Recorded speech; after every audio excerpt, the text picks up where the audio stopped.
예, 오늘은 불신앙과 유사신앙이라는 제목으로 은혜를 나누려고 합니다.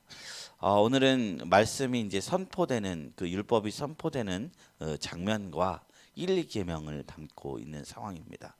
제 1, 2계명은 10계명의 제 1, 2계명은 하나님을 사랑하는 아주 근본적인 방법에 대해서 나누고 있는 계명이라 말할 수 있습니다. 그리고 어떤 기준이 되는 것 같아요. 어떤 것이 참 신앙인지 아니면 종교성인지 이거를 나누는 것 같습니다. 오늘 GQS 제목이 너무 잘 지은 것 같아요. 불신앙과 유사신앙. 불신앙이란 신앙이 아니라는 뜻이고 유사신앙이란 모조품이라는 뜻인 것이죠. 그러나 둘 다 가짜라는 것입니다. 그런데 오늘 계명을 살펴보면 사람이 불신앙이라고 부르는 것, 유사신앙이라 부르는 것, 무신론적 사고를 가지고 있어야 불신앙이 아니라는 거예요. 하나님이 없다라고 하는 것만이 불신앙이 아닙니다. 반대로 그 안에 충만한 존경성이 있음에도 불구하고 불신앙이라 부를 수 있고 가짜 신앙이 될 수 있습니다. 왜 여러 신들을 섬길까요? 그리고 왜 우상을 만들까요? 그 중심에는 종교성이 아이러니하게 있다는 거예요. 하나님이 없다는 사람이 많은 신을 만들겠습니까? 하나님을 없다는 사람이 우상을 만들겠습니까? 그 중심 자체에 종교성이 있습니다. 거대한 신상을 만들고 성전 자체를 우상의 장소로 만듭니다. 지금도 남아있는 고대 유적들 중에 신전들이 참 많이 남아있는 것 보면 종교를 향한 사람들의 열심은 참 역사 내내로 대단하다라고 느껴집니다. 이 사람들 모두 신이 없다라고 말한다면 이 고생할 필요가 없지요. 그런데 이들이 갖고 있는 이 종교성이 신앙이 아니라는 것입니다.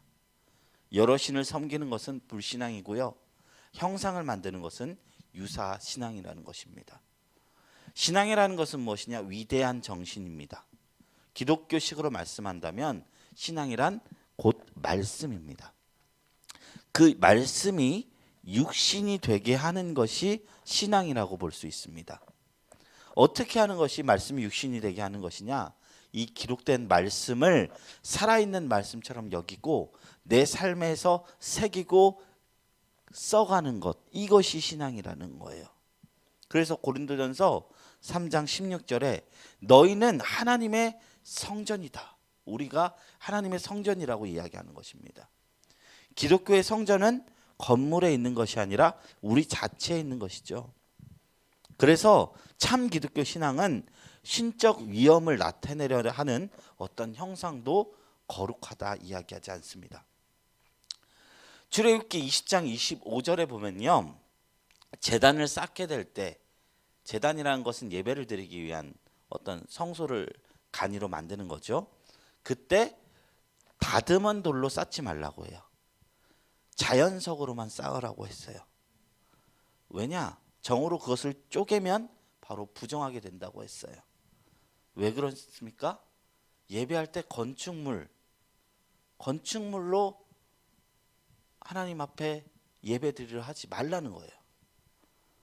지구라트나 피라미드 같은 거대한 건축물을 지으며 신을 섬겼습니다. 옛날 고대인들은요. 많은 고대 종교인들은 제단이 성스러운 우상의 소가 되었습니다. 그러나 주님은 제단 자체도 우상이 될 것을 금한 것입니다. 예배 장소 대신 하나님만을 바라보라는 것입니다. 그래서 실제로 나중에 세워진 성막도 성전도 사람이 지은 게 아니라 하나님이 명하신 방법대로 지었어요. 솔로몬 성전도 하나님이 명하시고 짓게 하신 성망의 구조를 그대로 답습하실 뿐이지 종교적 권위를 내세우려 힘쓰지 않았습니다. 불신앙과 유사신앙은요, 이 말씀을 살아있게 만들지 않고 종교적 예술화 시킵니다. 신화로 대체해버리고 말아버립니다. 하나님이 안 보이고 말씀대로 살아가는 것은 너무 멀어 보이니 우리의 욕망을 채워줄 신을 만들고 신을 형상화시키는 것입니다. 그러나 그것이 불신앙이요 유사신앙이라는 것입니다. 말씀을 나에게 기록할 수 없으니 형상을 만드는 거예요. 참 신앙도 말씀이 육신이 되게 하는 것이고 우상 숭배도 신이 물질이 되는 것인데 그 두 가지가 비슷한 듯하나 거리가 참 멉니다. 우리는 형상을 만들어야 할까요? 아니면 이 말씀을 살아있는 하나님의 말씀으로 듣고 살아가야 할까요? 어떤 게 귀한 신앙이겠습니까? 우리를 만드신 하나님은 스스로 계신 분입니다. 그러나 그것을 만들어낸 존재로 만들 순간 어떤 종교적 예술감이 있을지라도 그분은 더 이상 우리가 스스로 있다 선포하신 그 하나님이 될 수 없음을 기억해야 하는 것입니다. 말씀을 보도록 하겠습니다. 첫 번째 질문입니다. 모세가 요단 동편에서 이스라엘 자손에게 다시 율법을 선포합니다. 모세가 율법을 선포한 장소는 어디입니까? 46절입니다. 요단 동쪽 벳부을 맞은편 골짜기라고 전만에 돼 있죠. 벳부을 맞은편 골짜기는 모압 평지에 속한 지역으로서 이제 가나안 땅의 경계가 되는 요단강 동편의 땅이었습니다. 모세는 바로 이곳에서 사역을 마치고 죽어 장사되었습니다. 근데 모세는 이제 가나안 땅으로 들어갈 수 없었어요. 하나님이 모세에게 명하신 사명은 이스라엘을 구원시키고 광야까지였습니다. 그는 그것을 위해서 부르심을 받았습니다. 이제 자신의 생명이 다할 것임을 알고 있고 이 죽음을 앞둔 상황 속에서 가나안을 정복해야 할 다음 세대들을 바라보는 모세의 마음이 어떠했을지 한번 상상해 보시기 바랍니다. 그 마음을 담아 모세는요, 다음 세대를 향해서 율법을 교훈하고 있습니다.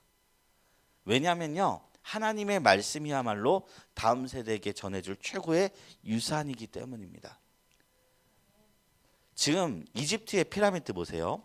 지금으로부터 4,500년 전에 지어졌다 하더라고요. 이때 당시에 매머드가 있었대요. 빙하기 전이라서, 소빙하기 전이라서 매머드가 있었던 시절이래요. 그렇게 오래된 고대 건축입니다. 근데 생각해 보십시오. 그 건축물은 남아있는데 신앙이 없어졌어요. 이탈리아를 봅시다. 이탈리아 로마에 있는 판테온이라는 만신전이 있습니다. 그 만신전은 모든 신들을 위한 성전이에요. 그 안에 그리스 로마 신화에 나오는 모든 신들을 위한 어떤 그런 제단이 있던 신전이었는데 이름 모를 혹여나 우리가 놓은 알지 못하는 이름 모를 신들을 위한 제단까지 있을 정도로 모든 신들을 위한 건축물로 삼았습니다. 지금도 위대한 문화 관광 그 유산으로 남아 있어요. 근데 건축물은 남았는데 신앙은 없어졌죠.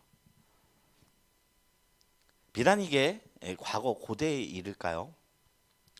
교회도 이런 식으로 신앙을 전파하려면 큰 코 다친다는 거예요.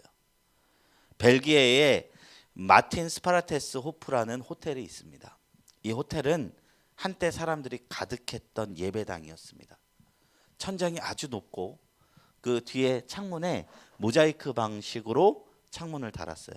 그러니까 빛이 비치면 신비롭게 빛이 들어와요.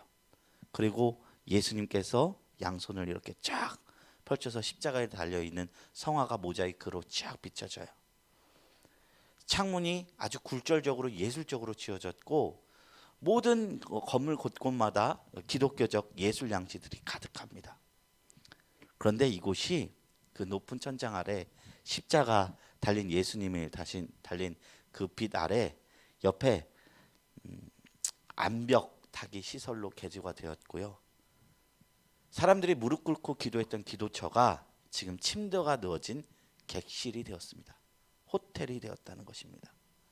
아름다운 예술이 남아있고 건축의 아름다움 그리고 경제성은 남았지만 신앙이 온데간데 없어져 버린 거예요. 모세가 다음 세대를 위해서 어떠한 건축물도 남기지 않았습니다. 오직 율법만을 남겼습니다.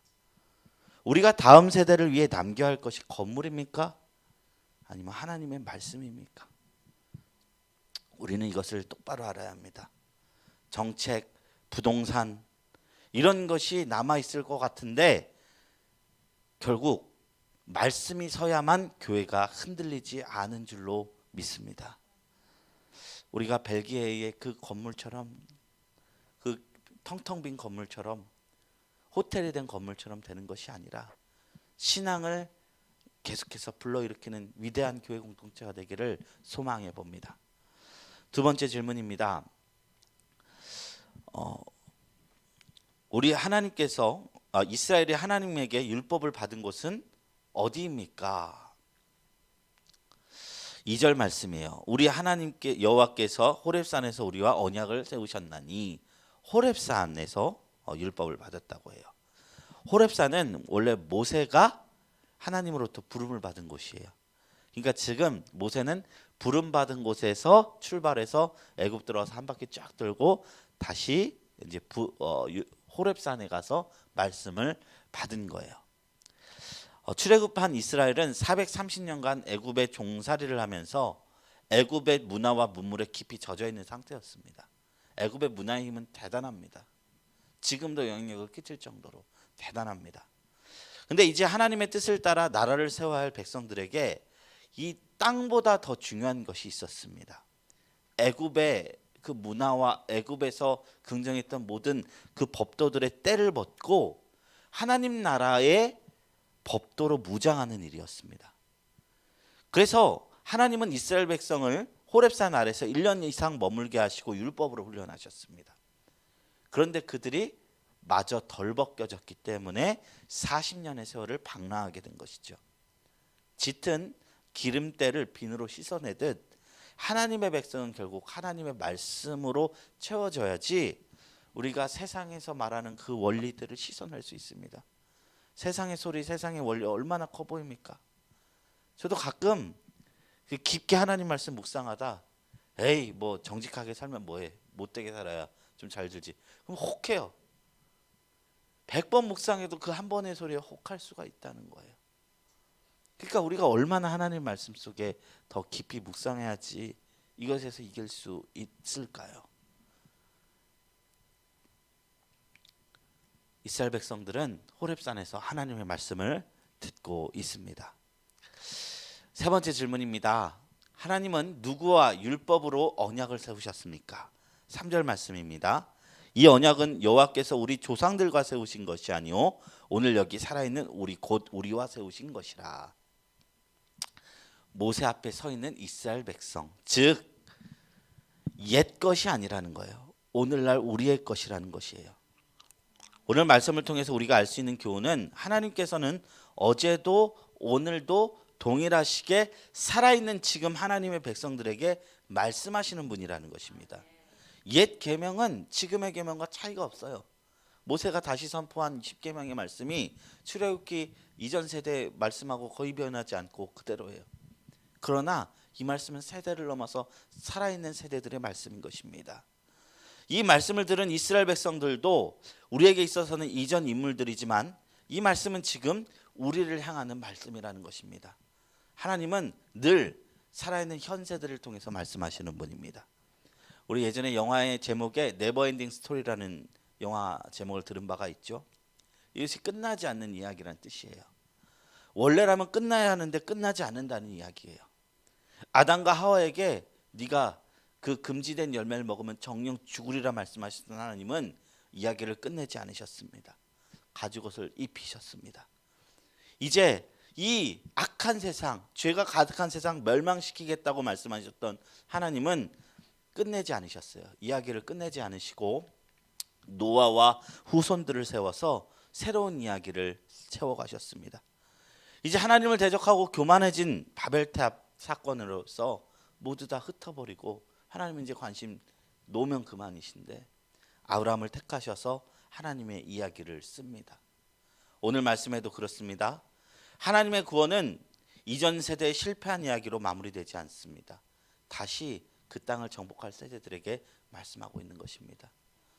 이스라엘을 세워서 하나님 백성 삼겠다 하셨는데 이스라엘은 율법을 귀하게 여기지 않고 다시 오신 이 땅에 오신 메시아를 결국 십자가에 못 박힐 만큼 우둔한 사들이 되었습니다. 그럼 모두 멸망시켜야 될 것 아십니까? 그런데 하나님은 끝내지 않으시고 언제나 새롭게 살아 역사하셔서 오늘날의 구원 이야기로 이어가신다는 것입니다. 지금까지 이어졌습니다. 우리에게도 이 구원의 약속이 있습니다. 오늘날에도 주님이 말씀하십니다. 말씀이 세대를 넘어 살아있게 하라. 살아있는 이들에게 선포되게 하라. 이것이 다음 세대 율법이 주어진 장면을 통해서 우리가 알 수 있는 진리라는 것입니다. 옛날 말씀 아니라 오늘 우리의 말씀인 것입니다. 나눈 말씀 보겠습니다. 신명기는 한자로 거듭하신 명령할 명자를 씁니다. 모세가 가나안 정복 전쟁을 앞둔 다음 세대에게 이미 주어진 율법을 다시 반복하여 거듭 선포한 것입니다. 하나님의 말씀이 우리 삶에 반복하여 선포되어야 하는 이유는 무엇인지 생각해 봅니다. 이제 두 번째 챕터로 넘어갑니다. 모세가 10계명 중 제1계명과 2계명을 선포합니다. 이제 옛계명 그대로 선언하는 거예요. 이게 오늘날 우리에게 준 말씀이다 하면서 10계명을 다시 선언하는 거예요. 4절 5절 말씀입니다. 모세가 백성과 하나님의 중간에 서서 말씀을 전한 이유는 무엇입니까? 여호와께서 산 위 불 가운데서 너희와 대면하여 말씀하시매 그때 너희가 불을 두려워하여 산에 오르지 못하므로 내가 여호와와 너희 중간에 서서 여호와의 말씀을 너희에게 전하였노라. 여호와께서 이르시되 이스라엘 백성이 여호와의 불을 두려워해서 산을 오르지 못했기 때문입니다. 하나님의 불은요 죄인을 심판하는 불입니다. 그러므로 죄인이었던 이스라엘 백성은 호렙산에 불로 임하신 하나님을 크게 두려워했습니다. 이때 모세가 두려워하는 백성들과 하나님 사이를 중개했습니다. 근데 이 모습은 무엇을 상징하는 것이냐? 구약은 완전한 것의 그림자, 곧 완전한 중보자이신 예수 그리스도의 예표이며 모형인 것입니다.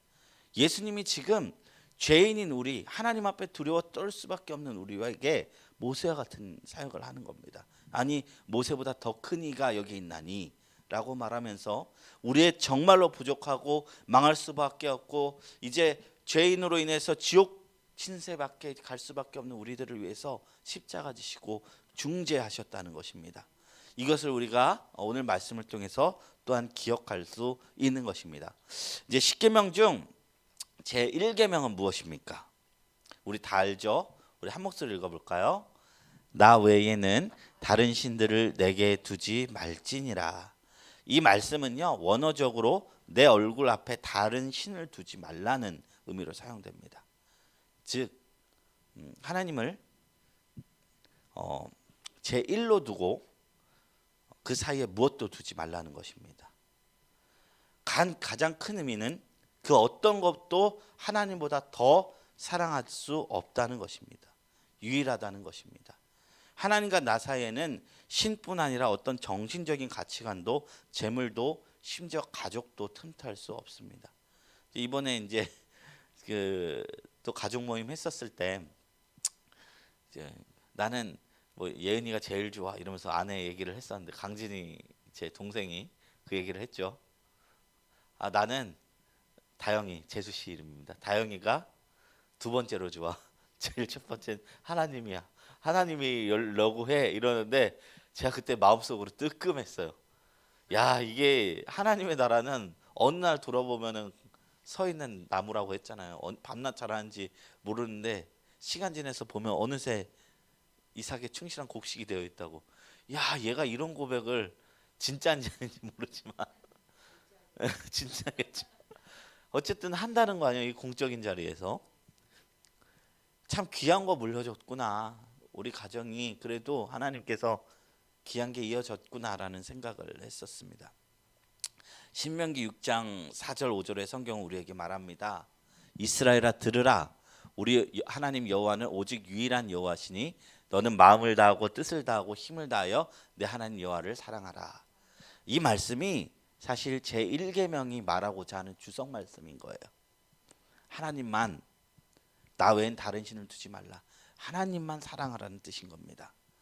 이 말씀은 신약 성경에서 마태복음 22장 37절에 예수님께서 인용해서 다 같은 의미로 말씀하셨어요. 예수께서 이르시되 내 마음을 다하고 목숨을 다하고 뜻을 다하여 주 너의 하나님을 사랑하라 하셨으니 이게 크고 첫째 되는 계명이요. 하나님을 사랑하는 것이 신앙생활의 가장 큰 본질입니다. 사랑이 불신앙과 유사신앙을 그리고 진정한 신앙을 가르는 기준이 됩니다. 하나님을 가장 사랑하지 않으면 그것은 신앙이 아니라 종교가 됩니다. 그리고 마음이 찝찝해서 믿는 액세서리와 같은 유사신앙이 되는 것입니다. 하나님이 1순위가 아니면 행동으로 누구보다 더 많은 봉사와 헌신을 할지라도 아무 의미가 없는 것입니다. 고린도전서 13장 3절에 말씀하고 있죠. 내가 내게 있는 모든 것으로 구제하고 또 내 몸을 불사르게 내줄지라도 사랑이 없으면 내게 아무 유익이 없느니라. 그러니까 우리가 관점을 바꿔야 합니다.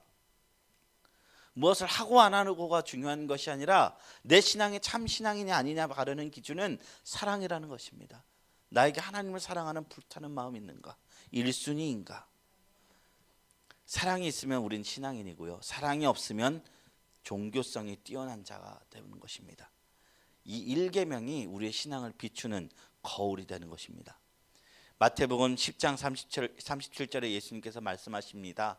아버지나 어머니를 나보다 더 사랑하는 자는 내게 합당하지 아니하고 아들이나 딸을 나보다 더 사랑하는 자도 내게 합당하지 아니하며.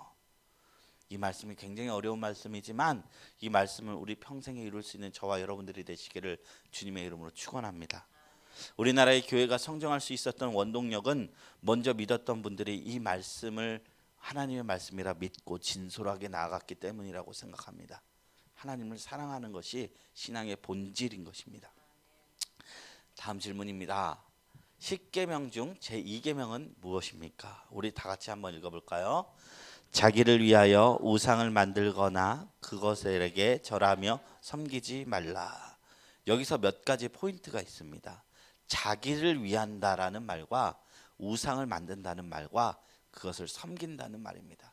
이 세 가지 내용이 있습니다. 1계명과 2계명이 비슷한 것 같은데 차이점이 있다면요. 1계명은 하나님과 나와의 관계가 어떤 관계냐인 것을 묻는 것이고 2계명은 하나님을 사랑한다면 어떤 방법으로 사랑해야 하는가라는 질문입니다. 사랑도요. 이기적인 사랑이 있고 이타적인 사랑이 있습니다. 이기적인 사랑은 나를 위한 사랑입니다. 그리고 이타적인 사랑은 상대를 위한 사랑인 것입니다. 우상 숭배의 본질은 자기를 위함이라는 것입니다. 그러니 열심히 절하고 열심히 섬기는 거예요. 안 그럴 수가 없는 거예요. 왜냐? 자기를 위한 것이기 때문이에요. 내가 다른 신을 믿지 않고 여호와 하나님을 섬길지라도 자기를 위해서 믿는 신앙도 바른 신앙이 아니고 하나님을 잘 섬기기 위해 성상을 만드는 것도 바른 신앙 아닙니다. 왜냐하면 하나님이 원치 않은 내 만족을 위한 신앙이기 때문입니다. 이스라엘 백성들이 금송아지를 만들었습니다. 광야 시절에 금송아지 만들었어요. 모세가 호렙산에 올라가서 40일간 보이지 않자 눈에 보이는 지도자가 없으니까 눈에 보이는 것을 만들어야 합니다. 금송아지예요. 근데 그것은 이집트 사람들이 풍요의 신 아피스 신을 섬기는 것을 본받아 만든 겁니다. 풍요의 신인 아피스 신은 황소 모양이거든요. 이집트에서. 그래서 이스라엘 백성들이 금으로 황소의 모양을 만들고 그것을 아피스 신이라 불렀을까요? 아닙니다. 여호와 하나님이라 말하며 섬긴 겁니다. 그 중심에는 이렇게 섬기면 하나님 기뻐하시겠지. 뭘로 만들었어요? 금으로 만들었어요. 가장 귀한 금으로 하나님 섬겼으니 기뻐하시겠지. 그런데 하나님은 이것에 분노하신 겁니다. 하나님의 방법으로 하나님을 섬기지 않고 자기가 본 것대로 자기의 생각대로 하나님을 섬기는 겁니다. 아까 말씀드렸듯이 하나님은 스스로 있는 분이라 말씀하셨습니다. 만들어지지 않았다는 뜻이죠. 아무리 귀한 것으로 섬긴다 한들 스스로 계신 분을 만든 것의 수준으로 낮춘다면 본질적인 하나님의 성품을 왜곡하는 것입니다. 그런데 이것이 오늘날 우리도 범하는 실수 중 하나이기도 합니다. 눈에 보이는 것으로 하나님께 영광 돌리려 하는 것입니다.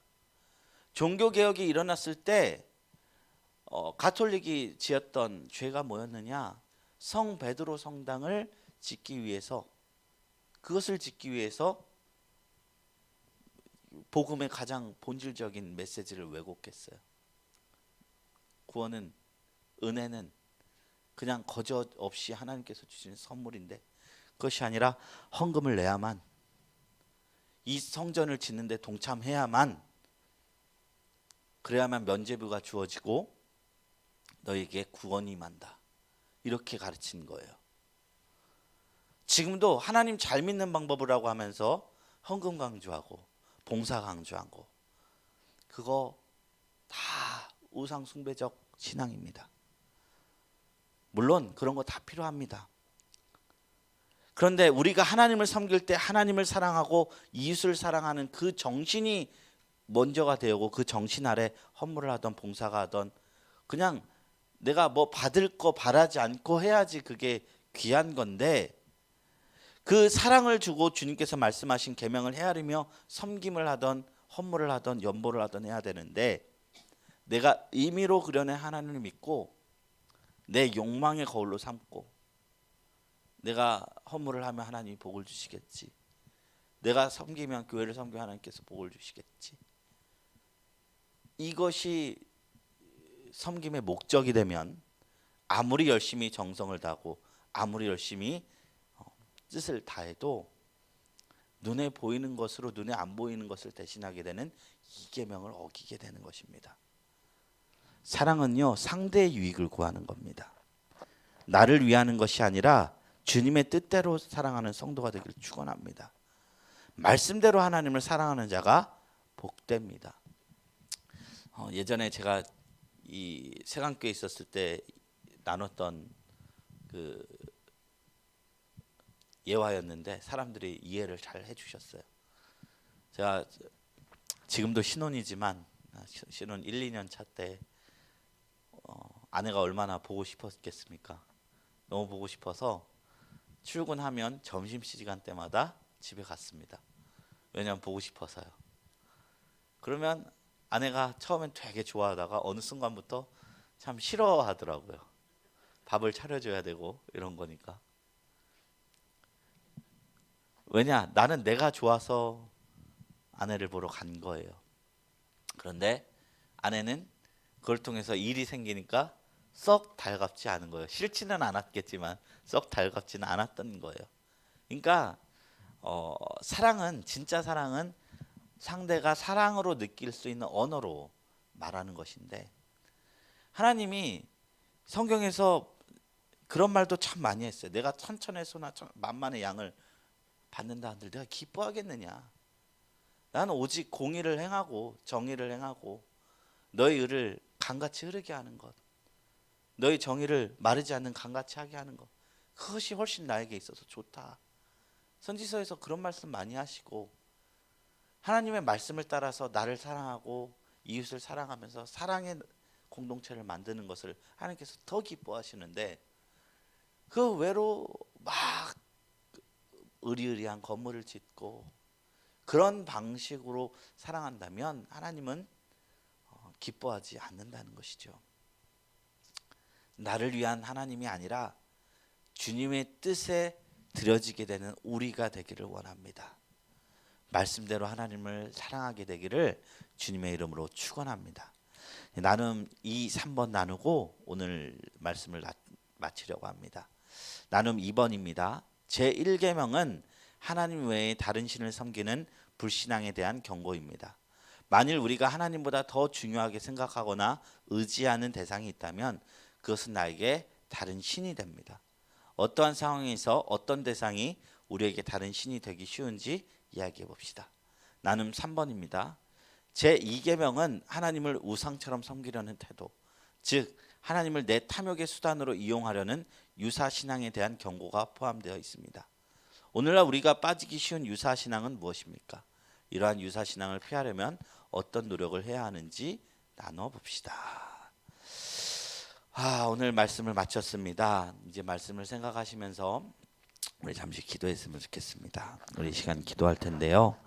하나님 아버지, 우리가 하나님을 참으로 사랑하고 하나님을 우리의 아버지 삼고 살아가는 참 신앙인이 되기를 원합니다. 하나님을 향한 우리의 사랑의 마음이 정말 정말 바른 방법으로 정립되게 하시고 하나님이 기뻐하시는 방법으로 표현되게 하시고 하나님을 누구보다도 사랑하고 하나님을 누구보다도 의지하고 우상을 섬기지 않고 하나님께서 주신 그 말씀을 육신으로 삼아 형상으로 승부 보는 게 아니라 말씀이 육신되게 살아서 주님께 영광 돌리는 죄가 될 수 있도록 주님 붙잡아 주시옵소서. 또한 우리 삶 속에 있는 수많은 기도 제목들이 있습니다. 이 시간 주님 앞에 아뢰오니 주님께서 이 시간 말씀하여 주시고 응답해 주시옵소서. 우리 다 같이 주님의 이름 삼창 부르시고 주님 앞에 통성으로 기도하며 나갑니다.